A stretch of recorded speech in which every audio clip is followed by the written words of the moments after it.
Unfolding in the tranquil ambiance of the Hawaiian skies on April 28, 1988, a disastrous mid-air structural failure aboard Aloha Airlines Flight 243 forever changed the course of aviation safety. This narrative chronicles the terrifying ordeal, the collective heroism, and the pivotal insights that emerged from the catastrophe, shaping the future of aviation. Flight 243, the fateful day. On the morning of April 28, 1988, Aloha Airlines Flight 243 prepared to journey along its inter-island route in Hawaii, a seemingly routine flight from Hilo to Honolulu. The Boeing 737-297 was a familiar sight in the Hawaiian skies, sporting a vibrant livery that reflected the natural beauty of the tropical paradise. Passengers on board, totaling 89, were mostly tourists or locals traveling for business or personal reasons, joined by a crew of 6, embarking on what they anticipated would be a 40-minute trip.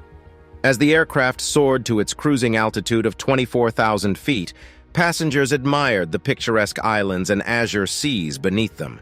However, shortly after reaching its cruising altitude, roughly 23 minutes after takeoff, a loud clap and a whooshing sound filled the cabin.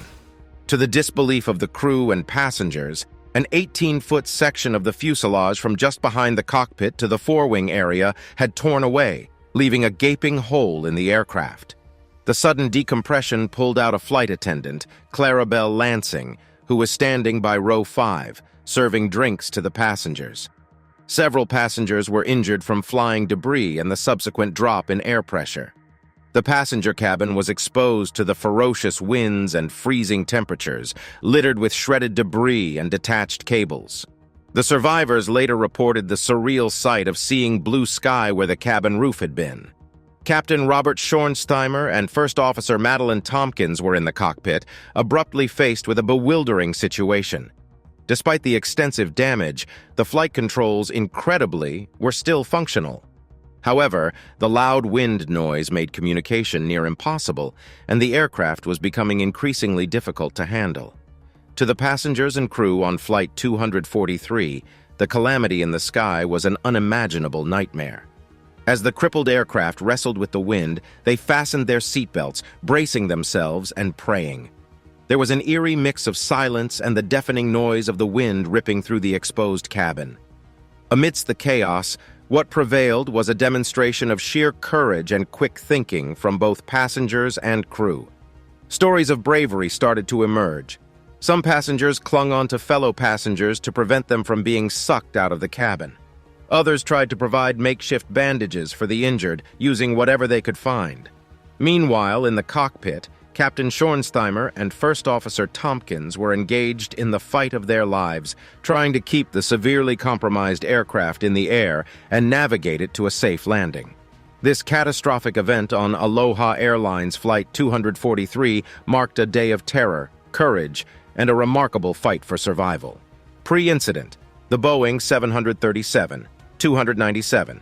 The aircraft involved in the incident, a Boeing 737-297, registered N73711, had been in service for over 19 years. Given the nickname Queen Liliuokalani, in honor of the last reigning monarch of the Hawaiian Kingdom, it had accumulated an astounding 89,680 flight hours over 35,496 flight cycles. For comparison, the average lifespan of a commercial aircraft is approximately 25 years, with an average of 35,000 to 40,000 pressurization cycles. N73711, therefore, had a substantially high number of cycles for its age, especially considering its short, frequent island-hopping routes. The unique geographical location of Hawaii, nestled in the middle of the Pacific Ocean, meant that its regional airlines, such as Aloha Airlines, primarily operated short-haul flights. The frequent takeoffs and landings resulted in high flight cycle counts, which in turn imposed significant pressure changes on the aircraft body. Every takeoff and subsequent landing counts as a cycle, and each cycle induces a stress event due to pressurization and depressurization, especially on the fuselage. Therefore, a short-haul aircraft may reach its design service objective in terms of cycles long before it reaches its expected lifespan in years. Designed in the early 1960s, the Boeing 737 was a revolutionary model. Compact yet capable, it was hailed as the aircraft for short to medium-range flights. Its twin-jet design, featuring two engines mounted under the wings, set the standard for single-aisle commercial jets. The Boeing 737-200 series, in particular, introduced significant enhancements in range and payload capabilities over its predecessor, the 737-100 series. Aloha Airlines acquired N-73,711 in 1969 as part of its fleet modernization. However, its popularity as a workhorse for short-haul flights came with challenges. The aircraft experienced substantially more pressurization cycles, which resulted in fatigue in the fuselage over time. This routine of constant pressure changes might have been tolerable for a while, but the plane's skin couldn't withstand this cyclic stress indefinitely. Despite routine inspections and maintenance following Federal Aviation Administration (FAA) guidelines, some signs of impending danger were missed or misdiagnosed. Aircraft maintenance focused primarily on known potential problem areas, such as the engines, and less on the structural integrity of the fuselage.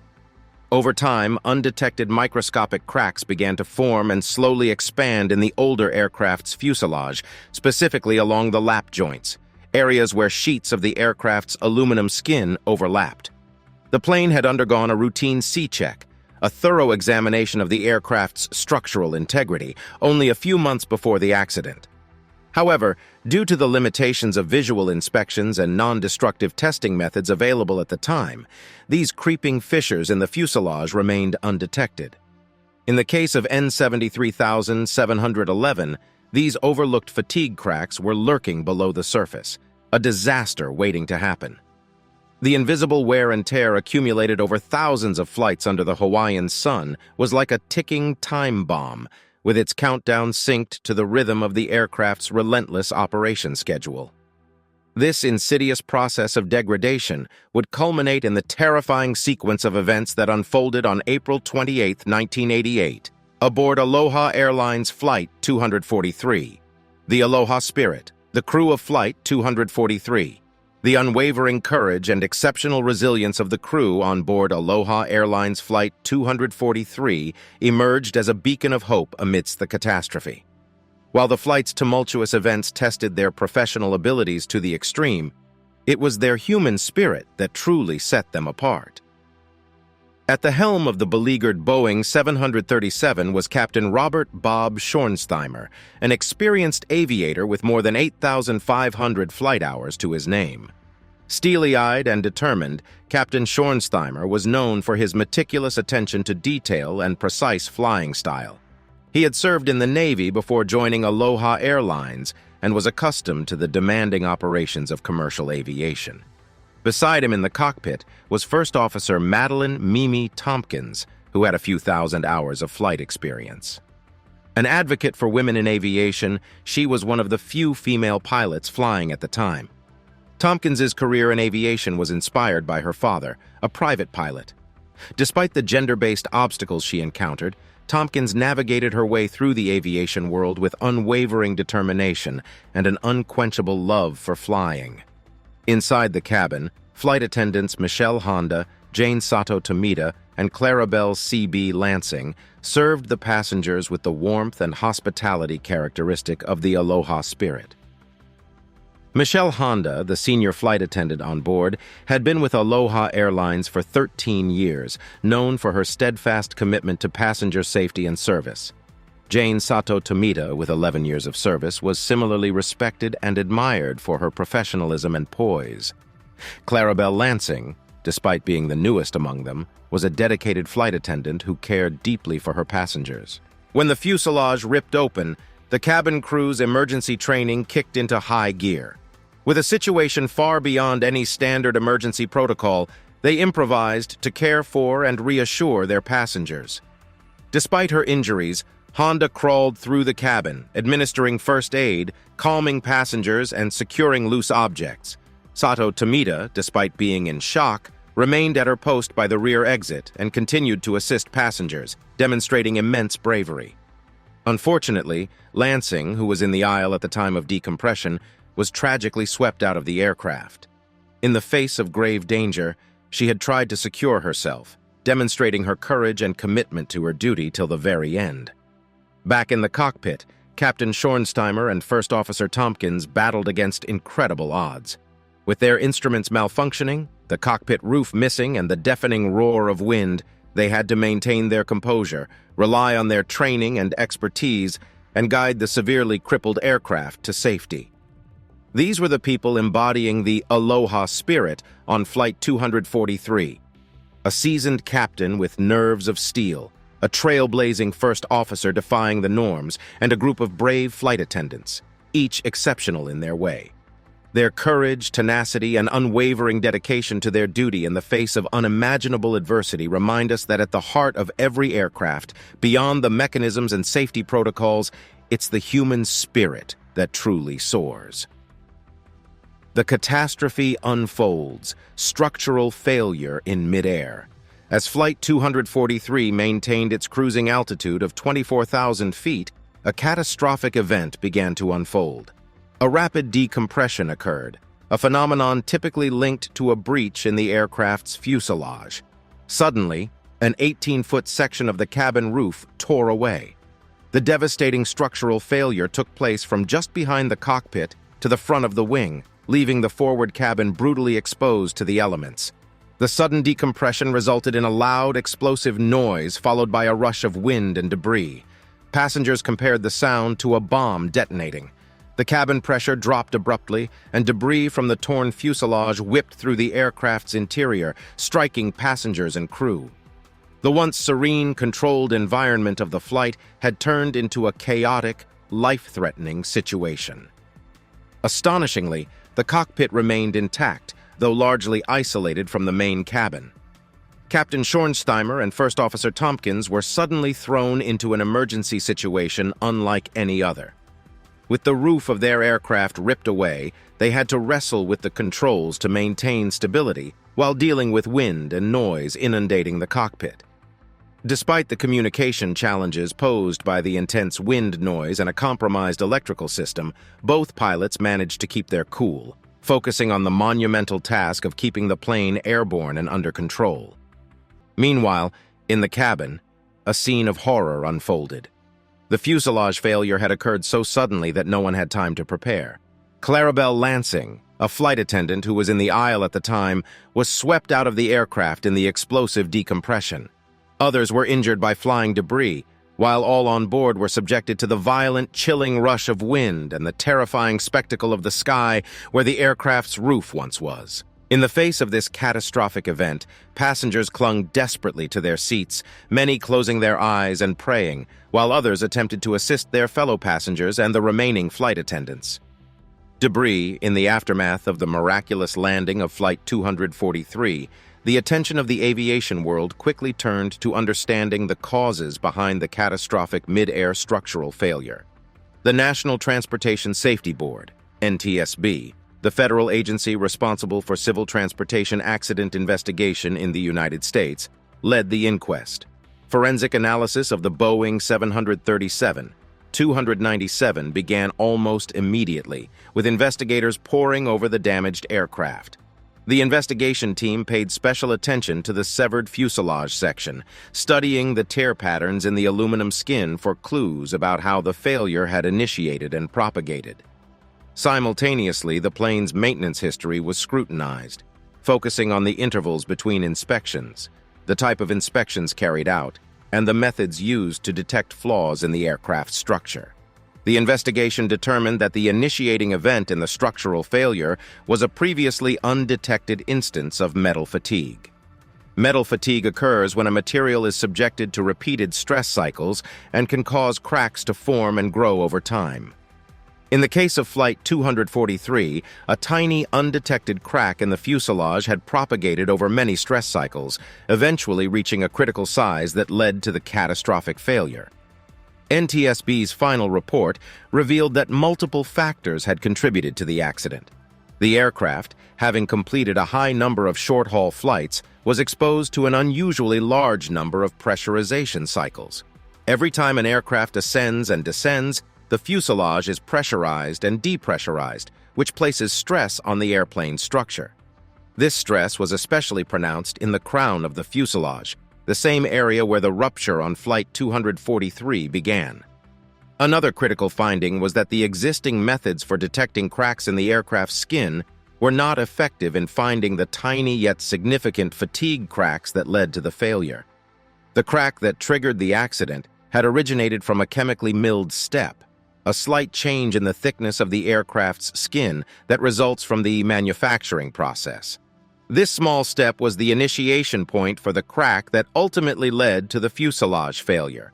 Furthermore, the investigation revealed that the structural fail-safe design of the Boeing 737-200 series intended to prevent a small failure from becoming catastrophic was inadequate in the face of such an extensive fatigue crack. The tear had propagated much further and faster than the design was intended to handle, leading to a large section of the roof detaching. As a direct result of the accident, significant changes were made to aviation regulation and practice. The Federal Aviation Administration, FAA, revised its maintenance and inspection procedures, implementing more stringent checks for older aircraft, particularly those that, like the 737 involved in the accident, completed many cycles of pressurization and depressurization. The incident also led to advancements in non-destructive testing, NDT methods used in aircraft maintenance, with improved techniques and technologies adopted for the detection of small cracks and corrosion. The FAA mandated that airlines use these improved methods during routine maintenance checks. Finally, the accident triggered a comprehensive review of the design standards for new aircraft, with a particular focus on fail-safe design principles. This led to the introduction of more robust standards to ensure that small structural failures would not result in catastrophic damage. While the investigation into Flight 243 highlighted alarming shortcomings in aircraft maintenance, inspection procedures, and design regulations, it also led to significant improvements in aviation safety. The lessons learned from this catastrophic event undoubtedly contributed to making commercial aviation safer, with the implementation of more rigorous maintenance practices and stricter regulatory oversight, ensuring that such an accident would not be repeated.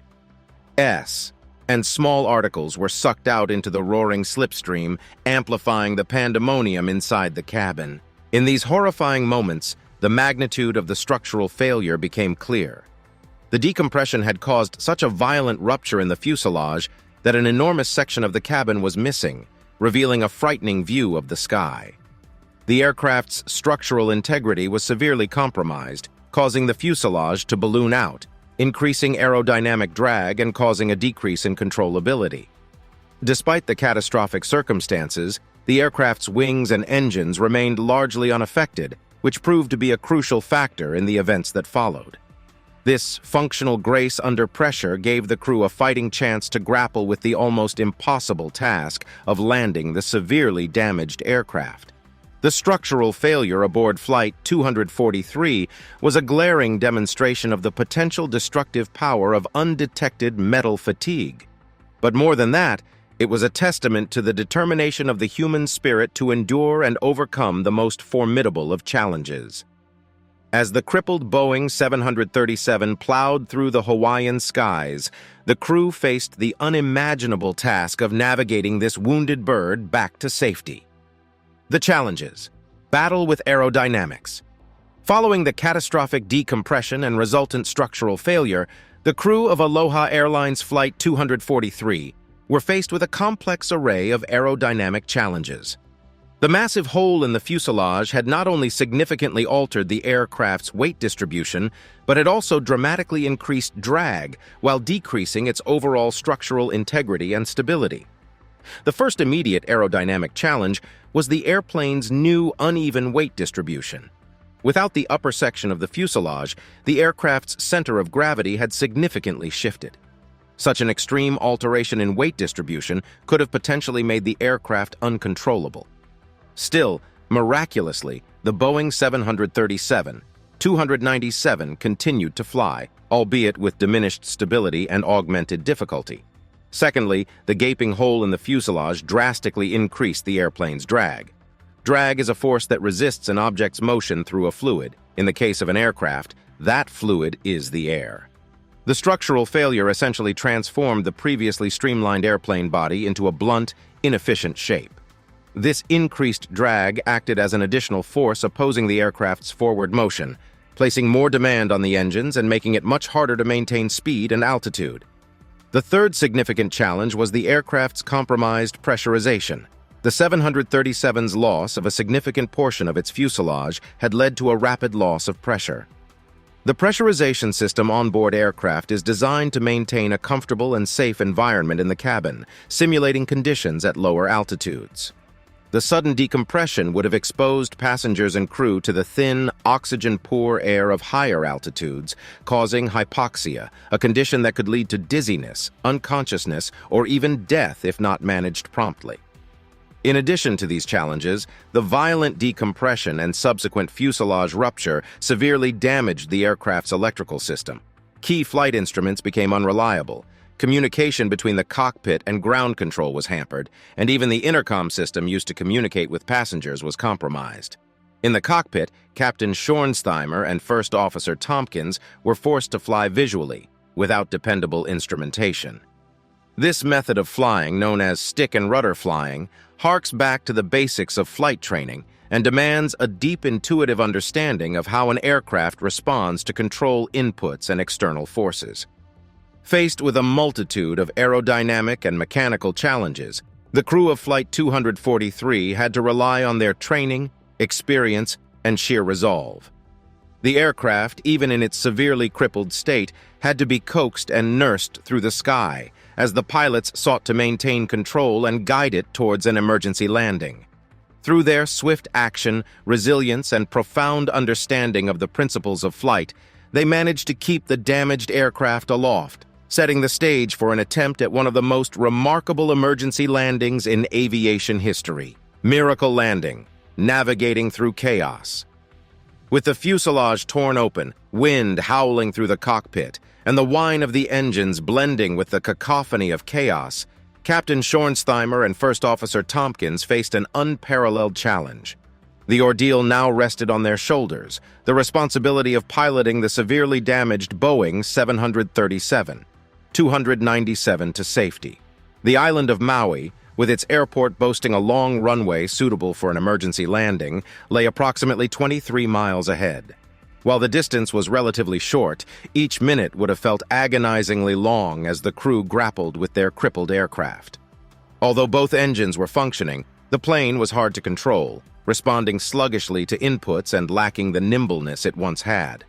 Forced to fly visually due to the damaged instruments, the crew relied on their fundamental flying skills. Visual cues became vitally important as they observed changes in the horizon and the aircraft's relation to it to determine pitch and roll.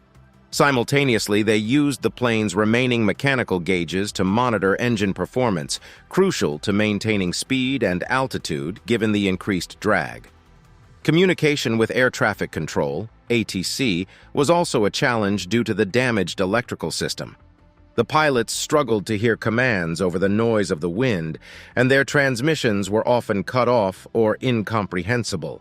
Despite this, they managed to relay enough information to alert ATC to their situation, enabling preparations for an emergency landing at Kahului Airport in Maui.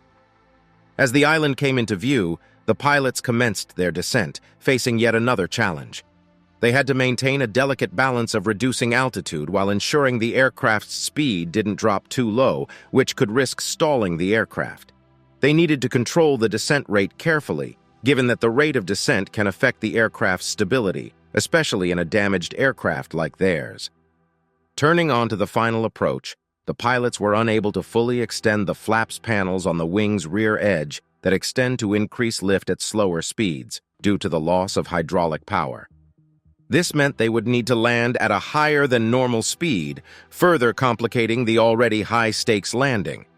The touchdown was rough due to the higher landing speed and lessened control authority, but the pilots managed to maintain directional control, skillfully guiding the aircraft down the runway until it came to a stop. Emergency services were on standby, quickly responding and rushing to assist the shocked but relieved passengers. The successful landing of Aloha Airlines Flight 243 was nothing short of miraculous. The crew, faced with an unprecedented emergency, had managed to fly and land an aircraft that, by all accounts, should have been uncontrollable. Their skill, tenacity, and calmness under extreme pressure undoubtedly saved many lives that day. This extraordinary event highlighted not only the vulnerabilities of aging aircraft, but also the remarkable strength and resilience of those who fly them. In the face of chaos and against incredible odds, Captain Schornsteimer, First Officer Tompkins, and the cabin crew navigated through a nightmare scenario, their efforts culminating in a miraculous landing that would be remembered as a heroic feat in the annals of aviation history, post-incident, investigation, and findings. In the aftermath of the miraculous landing of Flight 243, the attention of the aviation world quickly turned to understanding the causes behind the catastrophic mid-air structural failure. The National Transportation Safety Board, NTSB, the federal agency responsible for civil transportation accident investigation in the United States, led the inquest. Forensic analysis of the Boeing 737-297 began almost immediately, with investigators poring over the damaged aircraft. The investigation team paid special attention to the severed fuselage section, studying the tear patterns in the aluminum skin for clues about how the failure had initiated and propagated. Simultaneously, the plane's maintenance history was scrutinized, focusing on the intervals between inspections, the type of inspections carried out, and the methods used to detect flaws in the aircraft's structure. The investigation determined that the initiating event in the structural failure was a previously undetected instance of metal fatigue.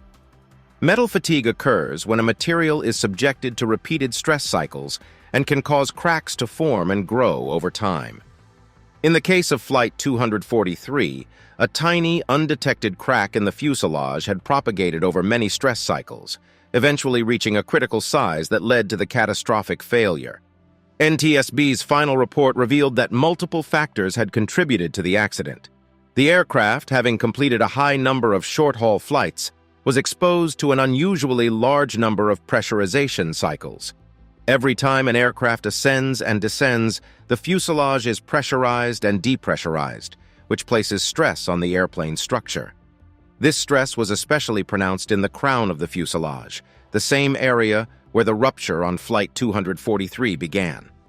Another critical finding was that the existing methods for detecting cracks in the aircraft's skin were not effective in finding the tiny yet significant fatigue cracks that led to the failure.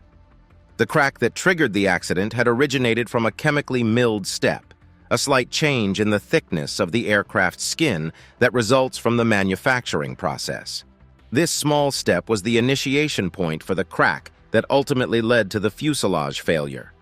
Furthermore, the investigation revealed that the structural fail-safe design of the Boeing 737-200 series, intended to prevent a small failure from becoming catastrophic, was inadequate in the face of such an extensive fatigue crack. The tear had propagated much further and faster than the design was intended to handle, leading to a large section of the roof detaching. As a direct result of the accident, significant changes were made to aviation regulation and practice. The Federal Aviation Administration, FAA, revised its maintenance and inspection procedures, implementing more stringent checks for older aircraft, particularly those that, like the 737 involved in the accident, completed many cycles of pressurization and depressurization. The incident also led to advancements in non-destructive testing, NDT methods, used in aircraft maintenance, with improved techniques and technologies adopted for the detection of small cracks and corrosion. The FAA mandated that airlines use these improved methods during routine maintenance checks. Finally, the accident triggered a comprehensive review of the design standards for new aircraft, with a particular focus on fail-safe design principles. This led to the introduction of more robust standards to ensure that small structural failures would not result in catastrophic damage. While the investigation into Flight 243 highlighted alarming shortcomings in aircraft maintenance, inspection procedures, and design regulations, It also led to significant improvements in aviation safety. The lessons learned from this catastrophic event undoubtedly contributed to making commercial aviation safer, with the implementation of more rigorous maintenance practices and stricter regulatory oversight, ensuring that such an accident would not be repeated.